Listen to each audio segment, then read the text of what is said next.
Olá pessoal, aqui é Rodrigo Caetano, editor SG da Exame. Aqui ao meu lado está a Marina Felipe, que é repórter de SG da Exame. E lá em Jacareí está a Thalita Assis, a nossa cientista climática. E agora nós vamos falar sobre Global Stocktake e as discussões que vão rolar na COP com a ajuda da Thalita, enfim, que é uma autoridade no assunto e vai explicar para a gente primeiro, né, Thalita, o que é o Global Stocktake. Eu sei que eu já fiz essa pergunta para você outras vezes, Vamos lá. mas agora aqui no painel, o que é o Global Stocktake e por que é tão importante esse negócio? Tá. Olá, pessoal. Rodrigo, Marina, tudo bem? Vamos começar então discutindo um pouquinho a questão do Global Stocktake ou balanço global de carbono, né? Trazendo um pouquinho para a nossa realidade aqui, para ficar mais fácil de entender. O que é esse balanço global? É nós entendermos, enquanto mundo, né? Globalmente, como estamos em relação as mudanças climáticas, a crise climática como um todo. Esse processo, ele é um pouco longo, tá? A intenção dele é não apontar país por país, como está evoluindo na agenda climática, mas é entender onde estamos enquanto humanidade. Então, quanto aquecemos, estamos na trajetória correta, o que está sendo feito, o que ainda precisa ser feito, quais os pontos centrais, né, que a gente precisa olhar, é entender esse cenário, né, como estamos nesse cenário, para que possa embasar também do ponto de vista mais prático, né, é, as tomadas de decisão da COP. Esse processo ele é indicado ser feito a cada 5 anos e esse foi o primeiro deles. É, então, tá, temos os relatórios do IPCC que trazem a melhor ciência, né, em relação a uma síntese do ponto de vista científico do que está acontecendo, mas temos o Global Stocktake, que é como estamos em relação ao comprometimento dos países, a, as posturas dos governos, quanto já emitimos, qual é esse cenário global. E a intenção é o seguinte: dado tudo isso, então, vamos levar para a COP, vamos apresentar, isso já foi apresentado, inclusive, né, já foi divulgado, e vamos levar para a COP para que possa embasar as decisões do ponto de vista dos governos, dos acordos internacionais para conduzir as próximas questões, né?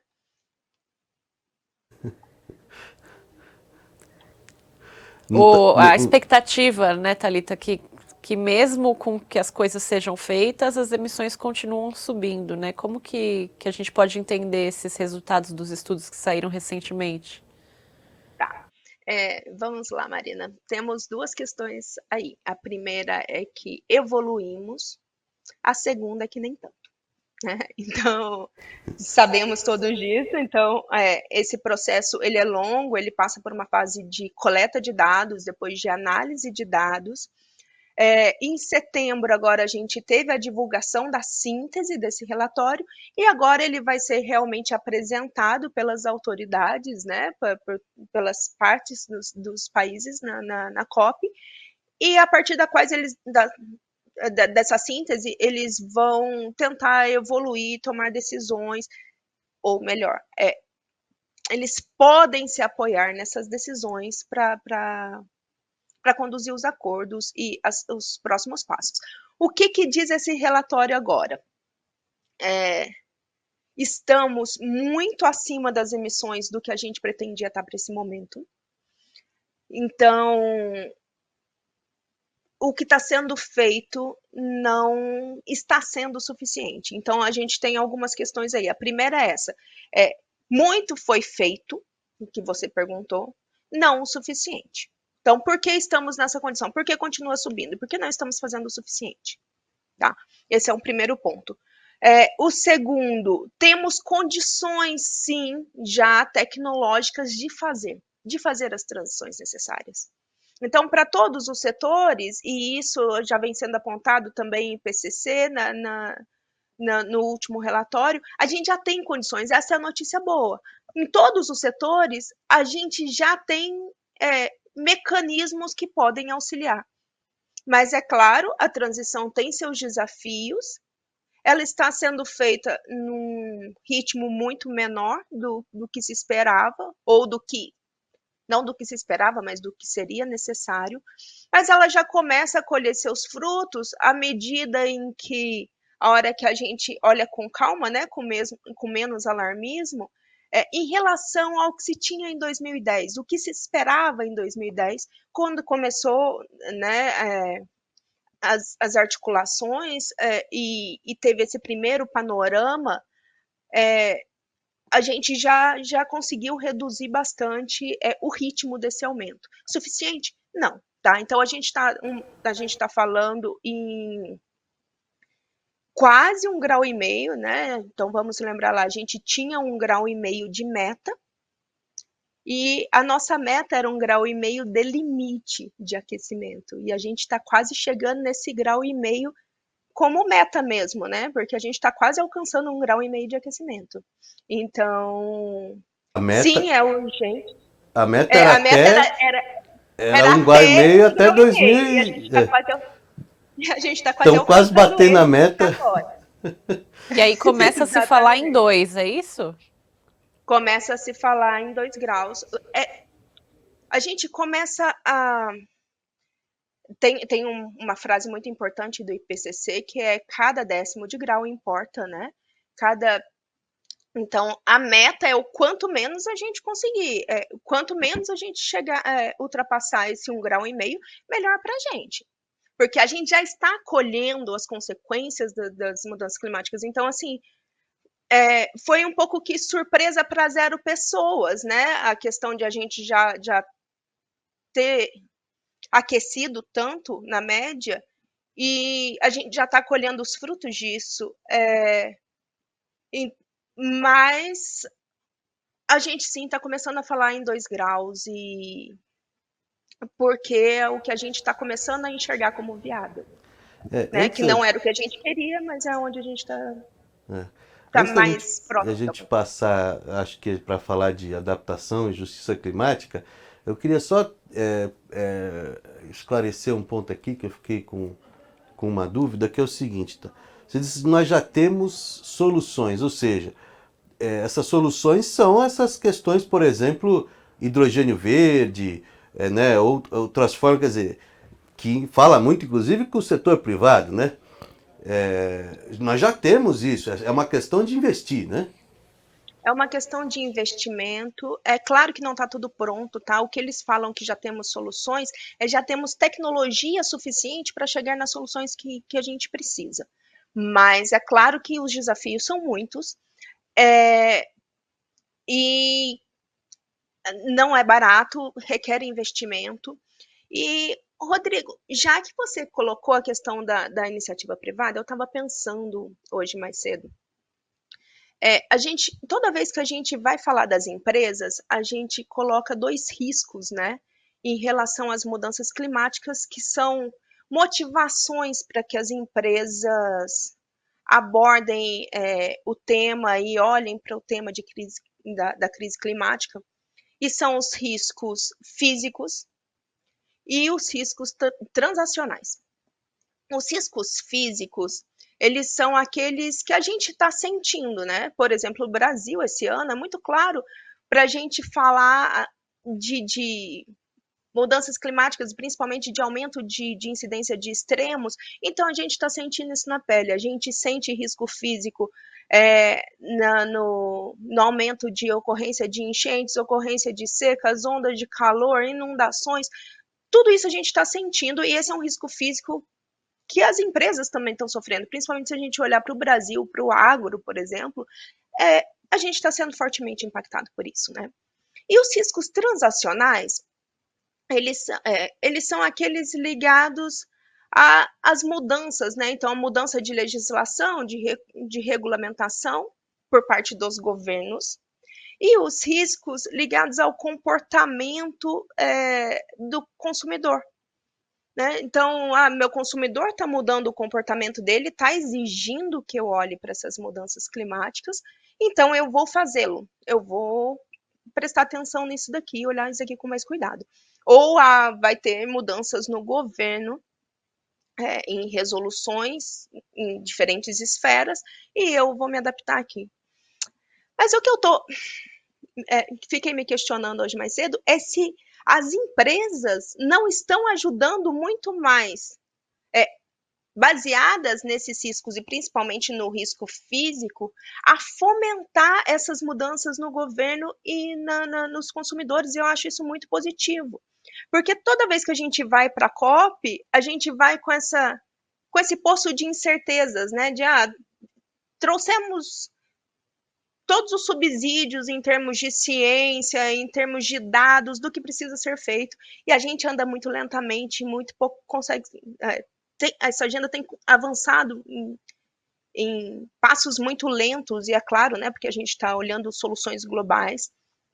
Por outro lado, nem todo consumidor, a gente tem sim consumidores muito preocupados, mas tem aqueles que ainda precisam de conscientização, mas os riscos, eles são para toda a população, e para todas as empresas. E eu acho que as empresas estão tendo um papel determinante em se colocarem como protagonistas nisso também. Não em reação aos consumidores e à regulamentação, mas em também criar essa consciência necessária nos consumidores e essa demanda por novas regulamentações. E eu tenho visto isso de uma forma muito positiva, sabe? Porque afinal todos estamos sentindo os riscos físicos, todos estamos acompanhando esses riscos físicos se concretizarem. Então eu acho fundamental esse posicionamento e isso é um aspecto bem positivo que eu vejo aí e acho legal a gente acompanhar agora na Copa. Não, com certeza. Eu queria trazer um dado aqui, Thalita, de uma pesquisa que a gente publicou essa semana e que tem tudo a ver com o que você está trazendo, né? A pesquisa fala que 73% dos brasileiros estão avaliando uma mudança de consumo para opção mais saudável e mais sustentável, principalmente. E aí o que afeta essa avaliação e não de fato a compra é justamente a questão do preço, né? Considerando todos os desafios econômicos que a gente tem. Mas esse índice de que 73% olham para opções sustentáveis é bastante alto, né? Não dá para as empresas ignorarem. Não dá para ignorarem, mas eu acho que as empresas também estão tendo esse papel transformador, sabe, Marina? Que elas também estão ajudando a fomentar isso. E não, na medida até que sentem na pele, começam a sentir na pele essa questão dos riscos climáticos batendo, dos riscos físicos, né, climáticos batendo na porta. E é do interesse de todo mundo, né? As empresas também são feitas de pessoas para pessoas, então eu acho que tem todo sentido. Isso tem sido muito positivo. E aí trazendo, que eu acho que uma questão também importante a gente trazer, que é a justiça climática, né? Que também pega essa questão de recursos. E a gente conversava aqui antes, né, Marina? Quer dizer, os países ricos são os que mais contribuíram para as emissões, né? Para o cenário. São os que mais têm condição de fazer a transição, porque tem mais dinheiro. Mas não são os que mais sofrem, né? Quem mais sofre são os países pobres. E se a gente for reduzir, eu diria, focar nas pessoas, os que mais sofrem são os pobres nos países pobres, né? E os que menos sofrem são os ricos nos países ricos. Como é que a gente trabalha isso, Thalita? E considera toda aquela discussão do financiamento de adaptação, Sim. né? Se esse dinheiro vem, quantos bilhões ele é, de fato, enfim. Eu acho que tem alguns desafios aí. Tá? Falar em justiça climática é sempre um desafio, porque a gente tem situações muito urgentes, de um lado, né? Que a gente tem coisas que precisam ser feitas rapidamente, transições que precisam ser feitas rapidamente, se a gente quiser frear e ter chances de ficar ali antes dos 2 graus de aquecimento, né, em limitar esse aquecimento. E, por outro lado, a gente tem toda essa questão social que ela não pode ser ignorada, né? A gente pensando, por exemplo, em Amazônia, não dá para você ignorar as 20 milhões de pessoas que vivem ali e só pensar no clima. Você não consegue fazer toda uma transição energética sem pensar no impacto nas economias dos países menos desenvolvidos. Ao mesmo tempo, são essas as pessoas desses lugares que têm mais dificuldade na transição, aquelas que vão estar mais expostas. E como o Rodrigo colocou, principalmente as mais vulneráveis, né? As populações mais pobres, com menos acesso, com menos condições de ter acesso a uma adaptação. Então, assim, um ponto importante, crucial, é a questão do financiamento. Tá? Então, se ele não vem de graça, ele precisa ser o grande ponto de pressão na COP, até porque é um ponto muito grande de divergência, de vocês precisam fazer alguma coisa, mas nós precisamos de financiamento, mas não, financiamento não tem. Né? Então, esse é um ponto importantíssimo. E não só para a questão da transição, mas também para a questão da adaptação. O Brasil, esse ano, é muito claro exemplo da urgência da adaptação. E também o Balanço Global fala disso, de como a gente está aquém do esperado na questão da adaptação, porque, vamos pensar comigo, se a gente está aquecendo muito mais rápido do que deveria, a gente também precisaria, além das medidas de mitigação, medidas de adaptação muito mais rápido, principalmente para proteger essa população mais empobrecida. E o que a gente tem é uma deficiência também da adaptação. Então, assim, se a gente está aquecendo mais rápido é a necessidade de adaptação. Então, mais rápido é a necessidade de financiamento para que a gente possa fazer essas coisas acontecerem. Porque a gente não está falando, e eu acho que esse é um grande erro quando a gente fala de mudança climática, que a gente fala de um negócio muito apocalíptico e muito distante. Especialmente essas populações mais empobrecidas, que são as que têm menos acesso, que já têm tanto problema para resolver, elas são as que vão estar menos preocupadas com a questão da mudança climática, porque a gente está colocando algo apocalíptico daqui a muitos anos, como a Marina colocou agora há pouco, elas ainda precisam ser orientadas pelo preço das coisas antes de tudo, porque tem uma escassez que é muito mais latente, que está aqui na minha cara no dia de hoje, ou no dia, né, até amanhã, no que eu vou comer amanhã. Então, a gente percebe isso, que ao mesmo tempo que elas são as mais afetadas, elas estão lutando por coisas muito mais urgentes. Então, a gente precisa, sim, olhar isso com cuidado, e a justiça climática é tão importante por isso. E a gente precisa começar a olhar ela como algo que está acontecendo agora. Associar ela não com esse apocalipse todo que vai acontecer lá na frente, mas com o aumento dos eventos extremos que estão acontecendo agora. Ah, Thalita, todo evento extremo é relacionado à mudança climática? Não, mas a mudança climática, ela desencadeia um aumento no número e na intensidade de eventos extremos. O que é evento extremo? Inundação, seca extrema, como a gente está vendo na Amazônia, enchentes, ondas de calor, tudo isso que a gente está sentindo na pele agora. Então, trazer para essa realidade, trazer para isso que a gente está vivendo agora é muito importante, porque, olha, eu sei que você está preocupado com coisas muito distantes, com coisas muito, muito latentes e que são importantes na sua vida, mas isso que você está passando, essa enchente que você está perdendo tudo na sua casa, ela é relacionada a essa mudança climática que todo mundo fala no futuro. Então, você também tem que lutar por ela. E a gente tem, sim, que conscientizar uma maior parte da população que isso também faz parte do nosso dia a dia, assim como os preços das coisas básicas, por exemplo. Sim, tá muito claro, né? A gente, Sim. bom, Mas não está ao, claro para ao- todas as é, pessoas, infelizmente, Rodrigo. tá claro para a ciência, né? Tá, para a ciência está muito claro. Por isso que a gente É, usa o termo inequívoco. sim, não, tá claro. A gente fala com cientistas e, né, até lá em Nova York, a gente teve agora na Assembleia Geral, é unânime, assim, os cientistas falam, olha, tá complicado, né? Pô, a gente tá vendo, olha o calor que tá fazendo aqui em São Paulo, como é que tá aí de calor aí, Thalita? Da mesma forma, de calorão a enchente, né? De calorão a inundação. Enchente, vamos ter muito forte agora.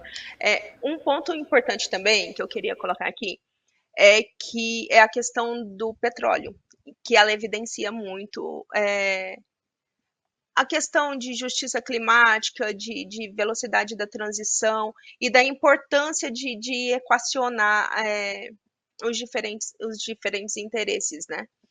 Porque é a maior emissão do mundo e a gente precisa resolvê-la. E tem muito dinheiro envolvido, mas também tem muito desafio envolvido, né? Em como transformar toda a nossa estrutura, toda a nossa base energética, ou grande parte dela. E a gente sabe que isso requer custos, que isso requer reestruturação, planejamento. Então, é só para a gente pensar como que essa questão é complexa, envolve diferentes atores, né? E uma das metas agora para a COP28, eu diria que é a gente evoluir nesse acordo, tá? Da exploração do petróleo, ou do fim gradual da exploração do petróleo, mas ao mesmo tempo é, é difícil, é um acordo que requer estruturação, que impacta muitas economias no mundo, mas que quanto mais a gente demora para fazer, mais a gente precisa investir com urgência e adaptação também. Então, essa questão de urgência versus complexidade, ela precisa ser endereçada, ela é o grande objeto, né? Mas eu acho que aí também o papel das empresas é fundamental para ir conduzindo também essa transição para além da diplomacia e da complexidade desses acordos entre os países. Não, muito legal, acho que, enfim, temos aí uma ideia que estamos melhorando muito lentamente, tem que acelerar, né? E o papel, eu concordo inteiramente com a Thalita, o papel das empresas é fundamental, né? E vocês aí na Teste, a Thalita também está à frente da Teste, que é a nossa certificadora, né, para Third Party Opinion, assim que chama, Second third opinion. Second Party Opinion, que é Isso, para emissão de títulos verdes, né, que é um mecanismo financeiro para transição, né, muito interessante e vem funcionando, né, tanto que, né, vocês estão aí fazendo várias certificações para empresas emitindo esses títulos verdes, que eu acho fantástico.